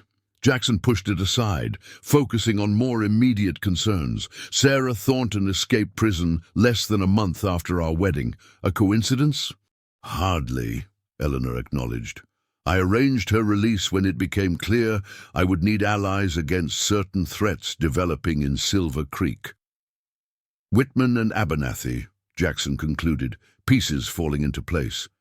Their efforts to force you off the council and gain control of your properties, they discovered something about your past. Not precisely, Eleanor replied.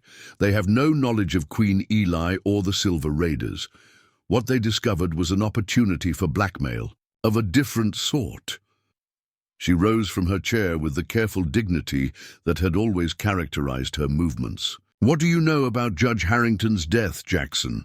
The sudden change of subject caught him off guard. Only that he passed away last year, natural causes, I assumed. The official determination, yes. Eleanor moved to the fireplace, extending her hands toward the dying flames. Edgar suffered from a heart condition in his later years. His death was not unexpected, nor particularly suspicious given his age and health. A cold certainty formed in Jackson's mind. But it wasn't natural. Eleanor turned to face him, her expression unreadable in the flickering light. Edgar discovered certain documents in my possession. Letters that revealed more of my past than I had shared with him. His sense of justice was absolute, unwavering. He declared his intention to turn the evidence over to authorities, regardless of our years together. You killed him, Jackson stated, the words hanging heavily between them. I administered a natural compound that mimics heart failure, Eleanor corrected, her clinical description more chilling than any emotional confession. It was painless. He simply went to sleep and didn't wake up. Jackson's hand moved instinctively toward his gun before he caught himself. The woman before him had just confessed to murder, the premeditated killing of a respected judge. Yet his reaction was tempered by complex emotions he couldn't immediately identify. Whitman and Abernathy suspect this truth, Eleanor continued, seemingly untroubled by his aborted movement. They have no proof, but George's brother was Edgar's physician. He noticed certain inconsistencies in the symptoms, but couldn't substantiate his concerns sufficient for an official investigation. So they've been pressuring you, threatening exposure unless you give them what they want. Jackson completed the picture, understanding now why Eleanor had reached out to her former criminal associate. Precisely. Eleanor resumed her seat, maintaining the appearance of a civilized conversation despite the extraordinary revelations. I needed resources beyond those I could access through legal channels. Sarah held the key to funds we had secured decades ago, insurance against exactly this type of situation. Jackson paced the room, struggling to reconcile his duty as a lawman with the reality of his current entanglement. I should arrest you, he said finally, for murder, at minimum. Likely for dozens of other crimes, if I investigated thoroughly. You should, Eleanor agreed calmly, yet I suspect you won't. Why wouldn't I? Because of Timothy, she replied simply. His treatment requires consistent financial support that would end with my arrest. Because of the scandal that would engulf you as the husband who unknowingly married an outlaw queen. And because, despite everything, I believe you've come to respect me, perhaps even care for me in some complicated fashion. The assessment was disturbingly accurate.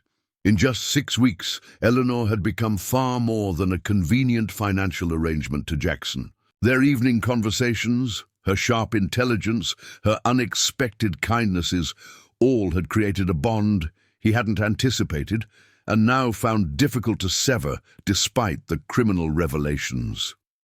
What happens now? He asked, the question encompassing. Far more than he could articulate, Eleanor regarded him thoughtfully. That depends entirely on you, Jackson. You hold my fate in your hands, my freedom, my life in Silver Creek, everything I've built over 30 years. And if I choose to remain silent, to continue our arrangement despite knowing the truth, then nothing changes outwardly, she said. I remain your wife. Timothy continues receiving the best medical care available. You maintain your position as sheriff. Life proceeds as it has these past weeks. Except that I know my wife is a murderer and notorious outlaw, Jackson pointed out bitterly. Eleanor's expression remained composed, though something vulnerable flickered briefly in her eyes. I haven't always been proud of my choices, Jackson, but I've never been ashamed of surviving. Every action I've taken, from the first bank we robbed to Edgar's death, was necessary for my continued existence in a world that offers women few paths to genuine independence. That doesn't justify murder, Jackson insisted. No, she acknowledged, but it contextualizes it. I didn't kill Edgar out of malice or greed. I killed him because the alternative was the destruction of everything I had built, everything I had become. The fire had died to embers, casting the room in shadow that seemed appropriate to their dark conversation. Jackson found himself at a moral crossroads, unlike any he had faced in his career, torn between duty, compassion, practical necessity, and emotions he couldn't fully identify. I need time, he said finally. This is too much to process. Tonight. Of course, Eleanor agreed, though I should mention that Sarah's escape has likely increased scrutiny throughout the territory. Decisions may be required sooner than either of us might wish. Jackson moved toward the door, needing distance to think clearly. I'll sleep at the office tonight. As you prefer. Eleanor's voice betrayed no emotion, though her eyes followed him with an intensity that suggested this conversation held significance. Beyond even the staggering revelations it contained, at the parlor doorway, Jackson paused. One last question. Did you marry me solely as protection against Whitman and Abernathy's suspicions? Was that the only reason? For the first time that evening, Eleanor hesitated, something genuine breaking through her composed facade. Initially, yes, you represented legal protection and respectable cover during a vulnerable period. A ghost of a smile touched her lips.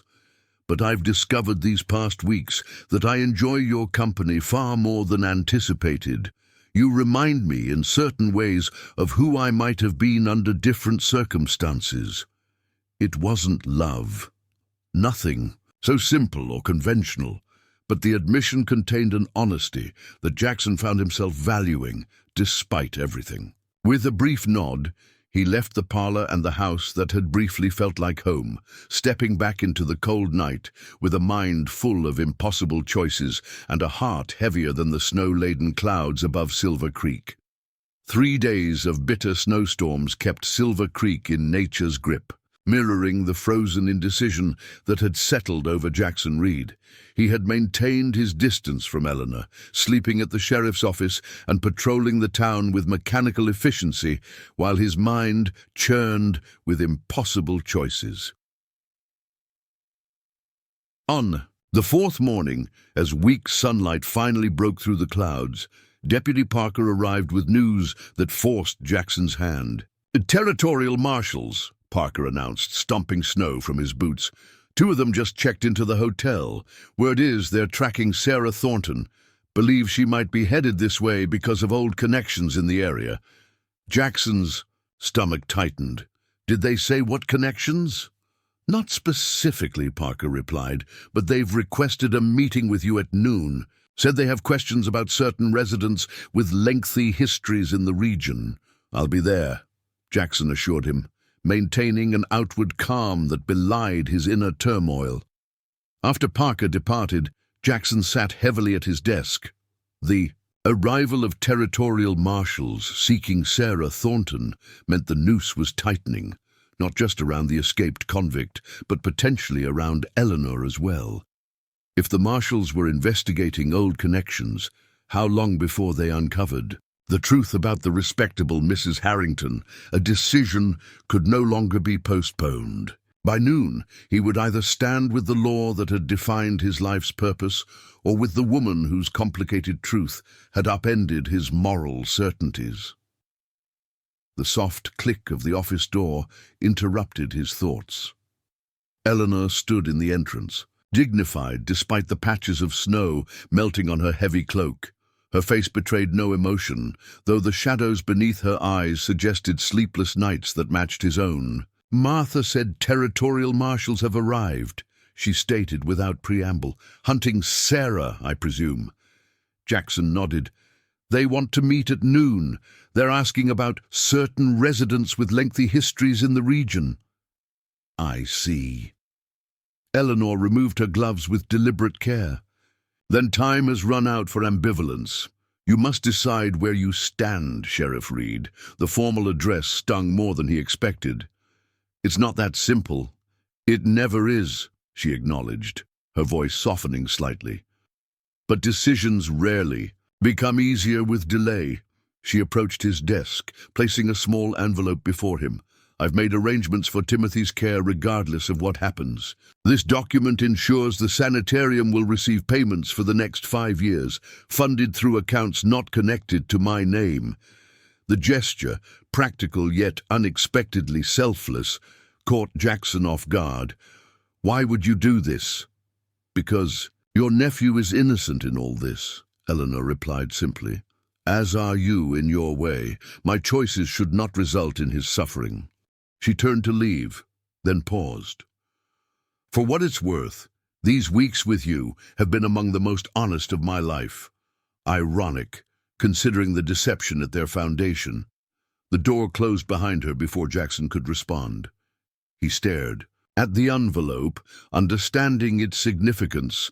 Eleanor had just removed his primary reason for protecting her. Timothy's care was now secured regardless of Eleanor's fate, freeing Jackson to make his decision based on other considerations. Entirely, at precisely noon, Jackson entered the hotel dining room where the territorial marshals awaited. Marshal James Calloway was a veteran lawman Jackson had encountered years earlier during his time in Missouri. Hard-nosed, but fair-minded. His companion, Marshal Thomas Webb, was younger and visibly eager to make his reputation on a high profile. "Capture. Sheriff Reed," Calloway greeted him. "Appreciate your time. Coffee?" Jackson accepted the cup offered, taking a seat across from the marshals. "I understand you're tracking Sarah Thornton." "Among others," Webb interjected. "We have reason to believe Thornton didn't act alone in her escape. Evidence suggests accomplices both inside and outside the prison, including financial transactions originating from this region," Calloway added, watching Jackson carefully. "Substantial sums that might connect to Thornton's former associates." Jackson maintained a neutral expression. "Silver Creek is primarily a mining community. Substantial financial transactions occur regularly." "True enough," Calloway acknowledged. "But these particular transactions have interesting timing, coinciding with both Thornton's escape and certain unusual activities we've been monitoring." Webb leaned forward eagerly. "We believe one of Thornton's former gang members, possibly the unidentified fourth member of the Silver Raiders who disappeared after Devil's Crossing, may be living in this area under an assumed identity. The direction of their investigation confirmed Jackson's fears. They were already on Eleanor's trail, though they didn't yet know exactly where it led. "That's quite a theory," Jackson commented. "The Silver Raiders were active 30 years ago. Any survivor would be elderly by now." "Like Judge Harrington's widow?" Webb suggested, watching for Jackson's reaction. "We understand you recently married her, Sheriff. Unusual match by local accounts." The direct reference to Eleanor sent a chill through Jackson, though he maintained his composure. "Mrs. Reed is a respected member of this community. Judge Harrington was Silver Creek's most prominent citizen for decades." "No one's suggesting otherwise," Calloway said, shooting a warning glance at his eager partner. "We're simply pursuing all possible connections to Thornton's escape. Standard procedure." The conversation continued for another half hour, the marshals probing for information, while Jackson provided carefully neutral responses. When they finally concluded, Calloway lingered as Webb departed. "Known you a while, Reed," the veteran marshal said quietly. "Always found you to be a straight shooter. So let me offer some unofficial advice. If you know something about this situation, now's the time to share it. Once we start turning over rocks officially, anyone caught concealing information becomes part of the problem." Jackson met the older lawman's gaze directly. "I understand your position, Marshal. I hope you understand mine as a local sheriff with responsibilities to this community." Calloway studied him for a long moment, then nodded slightly. "We'll be conducting interviews throughout town over the next few days, starting with the bank and council members." The warning was clear. The marshals would soon be speaking with Whitman and Abernathy, who already harbored suspicions about Eleanor. The clock was ticking faster than Jackson had anticipated. He returned to his office to find a letter waiting, another update from Catherine about Timothy's improving condition. The sanitarium doctors now spoke optimistically about a full recovery, attributing the turnaround to the specialized treatments Eleanor's funds had made possible. "Timothy asks about you and your new wife daily," Catherine wrote. "He has created quite the heroic narrative about his Uncle Jackson and Aunt Eleanor, imagining her as some frontier queen who rescued you both from desperate circumstances. Children's fancies are remarkable, aren't they?" The innocent description hit Jackson with unexpected force. A frontier queen. If only Catherine knew how accidentally accurate Timothy's childish imagination had proven. As dusk settled over Silver Creek, Jackson made his decision. He had spent his entire adult life upholding the law, believing in its fundamental fairness, despite occasional imperfections. Yet Eleanor's situation challenged this bedrock belief. Was justice truly served by exposing and punishing a 77-year-old woman for crimes committed decades ago? By destroying the life she had built, the good she had done in Silver Creek alongside her darker deeds? And what of Timothy's life, saved through means that originated in those long-ago robberies? What justice balanced a child's future against crimes of the distant past? Jackson locked the sheriff's office and walked through the snow-covered streets toward the Harrington house, toward home. Eleanor sat in the parlor as she had 3 nights earlier, though this time no book rested in her lap. She simply waited, her face composed yet vulnerable in a way he had never seen before. "The marshals will be interviewing council members tomorrow," he said without preamble. "Whitman and Abernathy won't hesitate to share their suspicions." Eleanor nodded, accepting the news with characteristic dignity. "Then my time in Silver Creek is ending. I've made preparations, documents transferring property, funds arranged for discreet departure." "Our marriage?" Jackson asked, the question encompassing far more than legal status. "Can be annulled or dissolved once I'm gone," she replied steadily. "Your reputation need not suffer permanently for association with me." Jackson moved to the window, watching snowflakes begin to fall again in the gathering darkness. What if there were another option? One that didn't involve your disappearance or disgrace. Eleanor's expression revealed cautious interest. I'm listening. Whitman and Abernathy's suspicions focus on Judge Harrington's death, not your earlier identity, Jackson said, turning to face her. If evidence emerged implicating someone else in questionable circumstances surrounding his passing, someone who has since left the territory, their leverage would evaporate. Understanding dawned in Eleanor's eyes. You're suggesting we create an alternative explanation for any irregularities in Edgar's death. A dying confession, perhaps, from a former associate of the judge who harbored resentment. Jackson held her gaze steadily. I know my duty as sheriff, Eleanor, but I also know that justice and law aren't always perfect companions, a perspective I believe I learned from you. For the first time since he had known her, Eleanor appeared genuinely surprised. You would do this? Compromise your principles? To protect me? I'm choosing a different kind of justice, Jackson replied. One that acknowledges the complexity of human lives and the possibility of redemption. The woman you've been in Silver Creek, the work you've done, the community you've supported, that matters too. Eleanor rose slowly, crossing the room, to stand before him. And us? This marriage of convenience that has become something neither of us anticipated.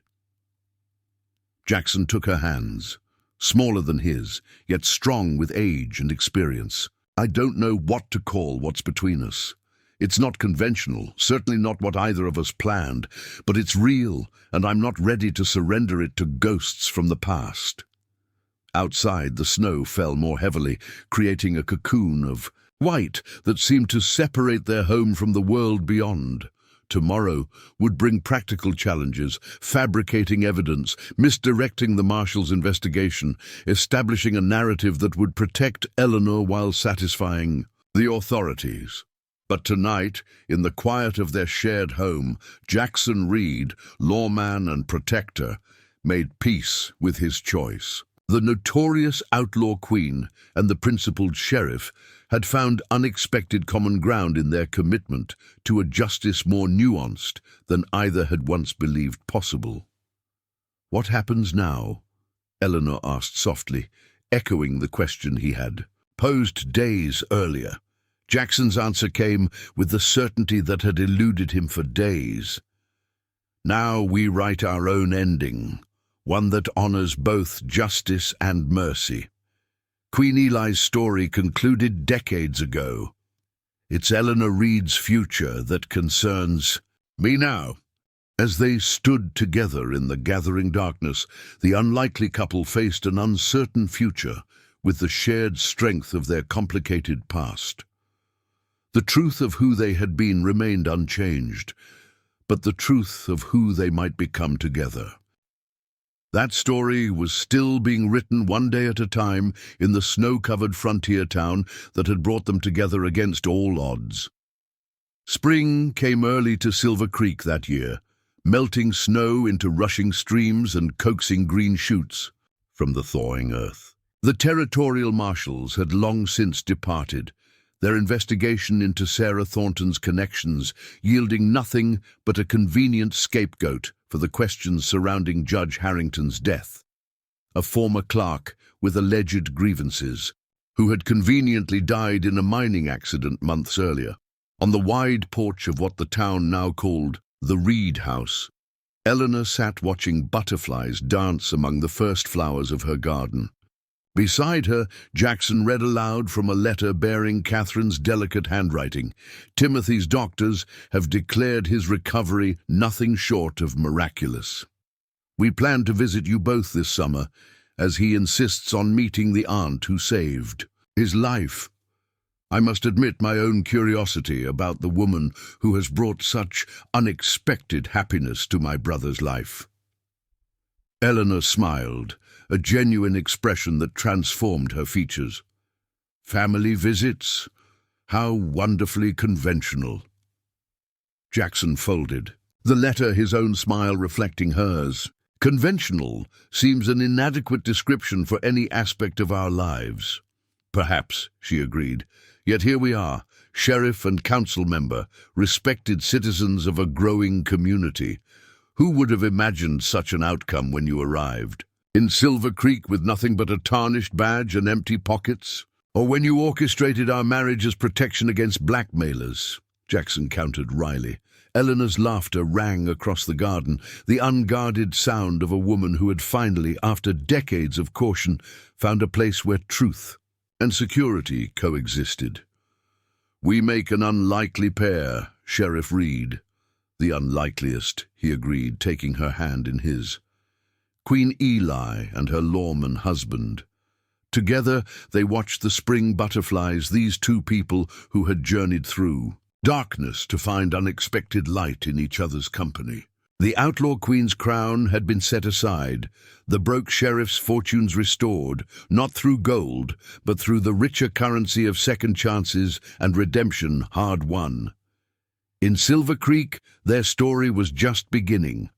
Up next, you've got two more standout stories right on your screen. If this one hit the mark, you won't want to pass these up. Just click and check them out. And don't forget to like, subscribe, and turn on the notification bell so you don't miss any upload. From us,